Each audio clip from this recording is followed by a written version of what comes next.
उसका 9 बाब उसकी 9 ही आयत है। बेटी अलिसा इसे पढ़ेगी। ए बिन्ते सयून, तू नहायत शादमान हो। ए दुख्तरे यरूशलेम, खूब ललकार, क्योंकि देख तेरा बादशाह तेरे पास आता है। वो सादिक है और नजात उसके हाथ में है। वो हलीम है और गधे पर, बल्कि जवान गधे पर सवार है। आमीन आमीन। बल्कि जवान गधे पर क्या है? सवार है। देख तेरा बादशाह तेरे पास आता है। और किस पर आ रहा है? जवान गधे पर। पुराने अहदनामे के अंदर जितने भी बादशाह आए हैं वो रथों पर आए हैं। तो रथों पर आना जो है वो जंग की अलामत है।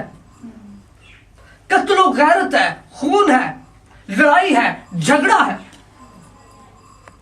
जितने भी बादशाह आए और घोड़े पर आना जो पैगाम है वो सुलह नहीं है, वो जंग है। वो जंग करने के लिए आए हैं, खौफ फैलाने के लिए। क्योंकि जब कोई घोड़े पर आता है उसके पास तलवार होती है, उसके पास पूरी फौज होती है और वो पूरी अपनी फौज और सेना को लेकर जंग के लिए निकलता है। सुलह का पैगाम नहीं है। पर यहां पर जब हम पढ़ते हैं तो यहां पर लिखा है वो जवान गधे पर बैठकर वो आ रहा है मेरे और आपके पास। पर हम किस तौर पर उसको जलाल दे रहे हैं? आए एक और हवाला निकाले मेरे साथ। मरकज की अंजील उसका 11 बाब और उसकी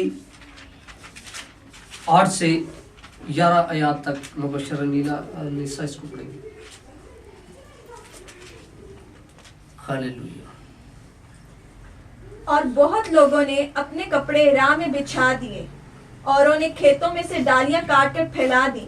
और जो उसके आगे आगे जाते और पीछे पीछे चले आते थे पुकार पुकार कर कहते जाते थे, होशाना, मुबारक है वो जो खुदावंद के नाम से आता है। मुबारक है हमारे बाप दाऊद की बादशाही जो आ रही है। आलमे बाला पर होशाना। आमीन। आलमे बाला पर होशाना। यहां पर भी मिली जुली भीड़ है, मिली जुली भीड़ है। और आज भी मिली जुली भीड़ है और बहुत से नारे अभी भी बुलंद हो रहे हैं। यहां पर भी बहुत से नारे बुलंद हो रहे थे। आलमे बाला पर होशना, मुबारक है वो जो खुदा के नाम पर आता है। वो डालियां काट काट कर उसकी राह में बिछा रहे हैं, अपने कपड़े अपने कुर्ते उसके राह में बिछा रहे हैं कि हमारा बादशाह आ रहा है। और नारे पे नारे लगाए जा रहे हैं। उसमें मिली जुली भीड़ के अंदर ऐसे भी हैं जो इस नारे के लिए खुश नहीं है। वो इस नारे को सुनकर खुश नहीं है। उन्होंने कहा, ऐ रब्बी, अपने शागिर्दों से कह कि ये चुप कर जाए। यीशु ने कहा, अगर ये चुप कर गए तो पत्थर चिल्ला उठेंगे, यानी पत्थर दिल भी चिल्ला उठेंगे। आज जो लोग पत्थर दिल हैं, जिनके दिल पत्थर से सेजे गए हैं, वो भी चिल्ला उठेंगे इस नारे को सुनकर। इनका नारा भी चेंज हो गया, क्योंकि ये इस सोच के अंदर थे कि ये बादशाह जैसे दाऊद बादशाह, साउल बादशाह, जितने बादशाह आए कौम बनी इस्राएल के अंदर, उन्होंने जंग की है। उन्होंने तलवार के जोर से, उन्होंने जंग के जोर से फतह को हासिल किया है। पर मेरा और आपका बादशाह जो है, ये तलवार के जोर से नहीं बल्कि रूह कुद्स के वसीला से और अपनी कुदरत से आसमान की बादशाही को कायम करने के लिए आया है।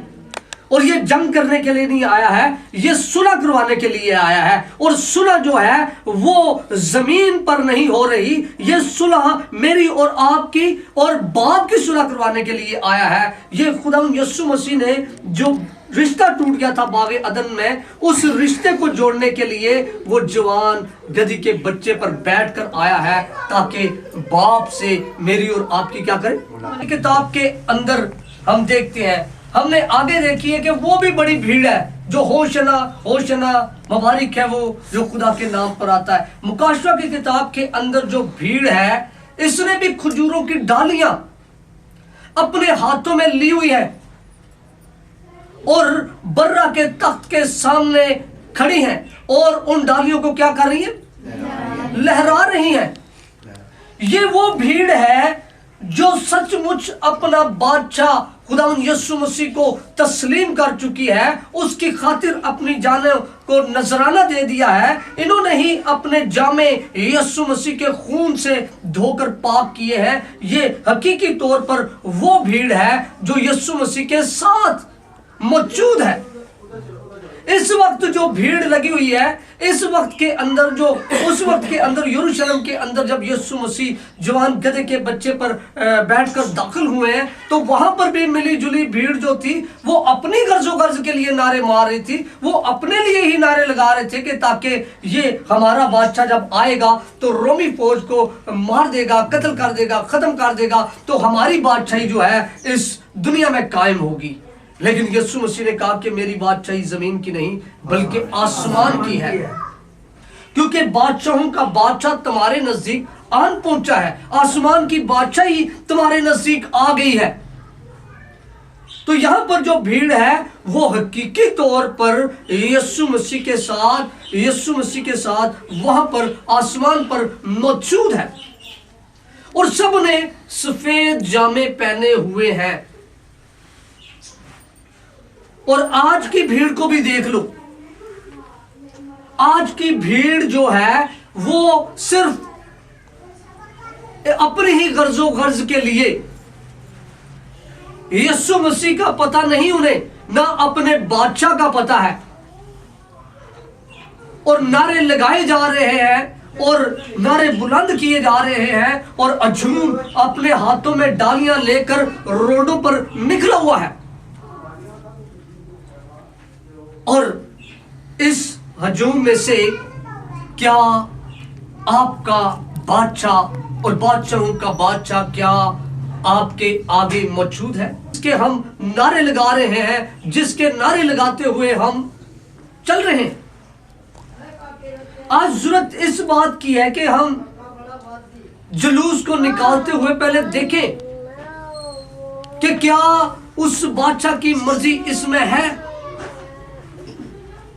सिर्फ दिखावा नहीं है ये कि हमने खजूरों की डालियां उठाई हुई हैं और हम अपने कुर्ते उसके राहों में बिछा रहे हैं। मुकाशवा की किताब के अंदर जो हमने भीड़ देखी है, ये उसके लहू से उन्होंने अपने जामे धोए हैं, अपनी जान उसकी खातिर नजराने में दी है, उसकी खातिर उन्होंने अपना खून बहा दिया है। यीशु मसीह की गवाही की खातिर वो कुर्बान हो गए हैं। यीशु मसीह की खातिर सब कुछ दुख तकलीफें सही हैं और इसलिए ये भीड़ वहां मौजूद है आसमान के ऊपर। और इन्होंने इन सब ने सफेद जामे पहने हुए हैं और बर्रा के तख्त के आगे खड़े हैं जहां बादशाहों का बादशाह खुदावंदों का खुदा वहां मौजूद है। और इनका नारा जो है ये हकीकी नारा है। ये जो नारा कर रहे हैं, लहरा रहे हैं कि मल्टीमीडिया हमें देखे।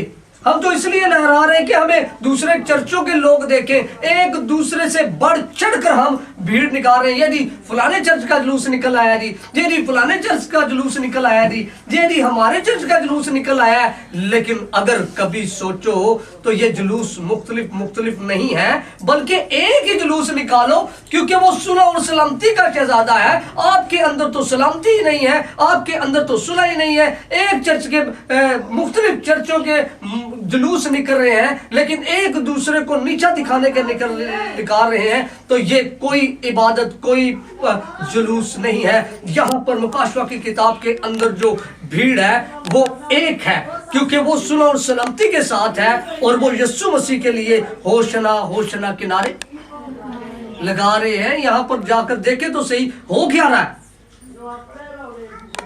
मुख्तलिफ नारे एक दूसरे को नीचा दिखाने के लिए और डालियां लहराई जा रही हैं, पर एक दूसरे की कदर इज्जत नहीं है। पर ये सुलह और सलामती का शहजादा है और ये बादशाहों का बादशाह है। ये सुलह का पैगाम लेकर आया है और यरूशलेम के अंदर दाखिल हो रहा है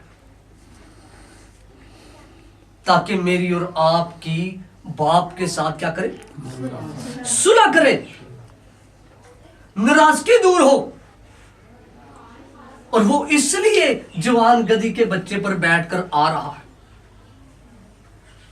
और आज सुलह का पैगाम खत्म हो गया। ये तो सुलह का पैगाम है। ईमानदारों के अंदर सुलह नहीं है तो फिर इबादत भी नहीं है। यहां पर यीशु मसीह जब आए हैं तो बहुत सी भीड़, बड़ी भीड़ उसके पीछे पीछे है। आगे आगे नारे बुलंद करते हुए यीशु मसीह को जलाल देते हुए जा रहे हैं। लेकिन इनका नारा जो है ये अपनी ही गर्जो गर्ज के लिए है, यीशु मसीह के लिए नारा नहीं है।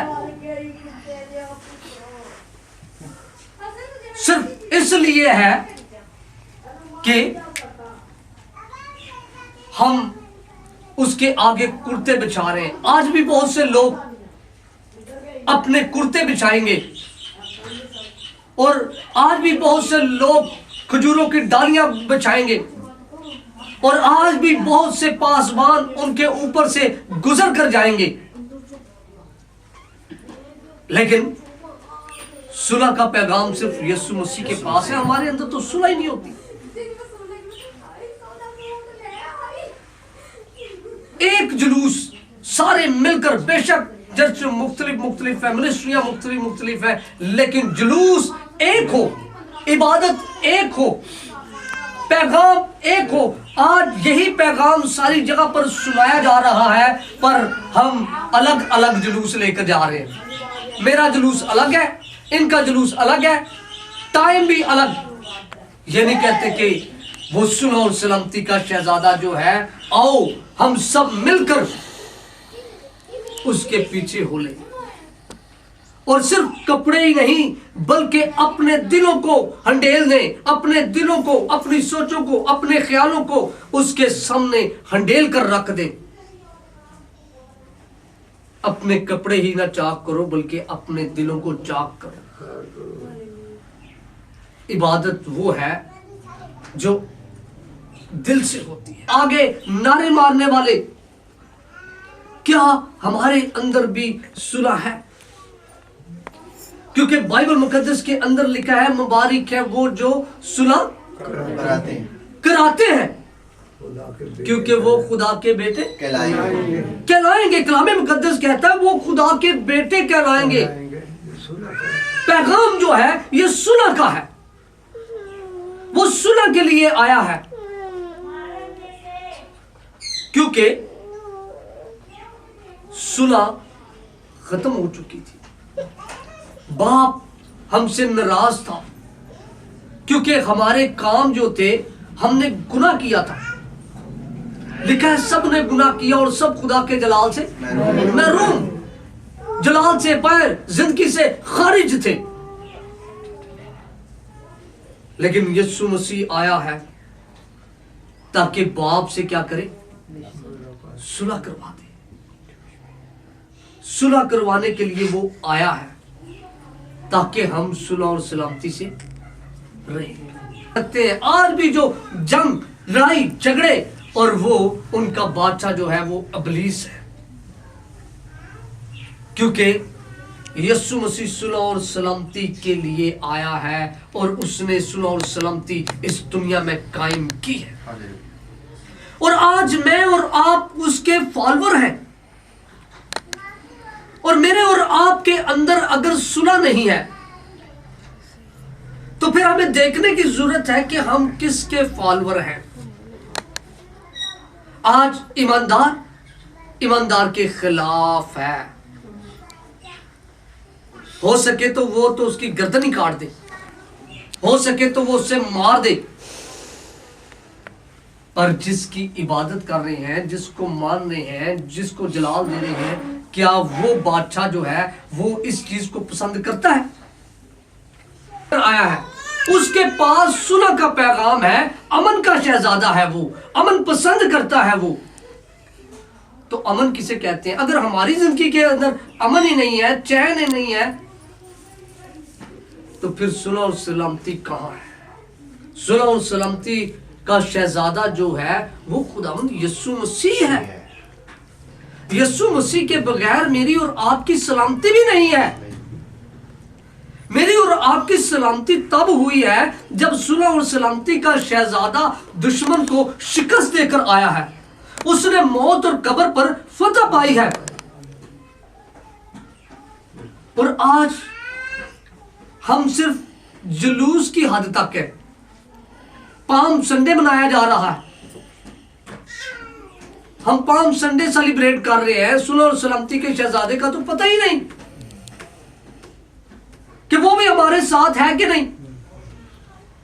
क्या हमारे नारे जो है इसमें, इस नारे के अंदर क्या वो कुदरत, वो ताकत पाई जाती है जो शागिर्दों के नारे के अंदर थी? शागिर्दों का नारा तब्दील नहीं हुआ, लेकिन जो मिली जुली भीड़ थी उनका नारा तब्दील हुआ है।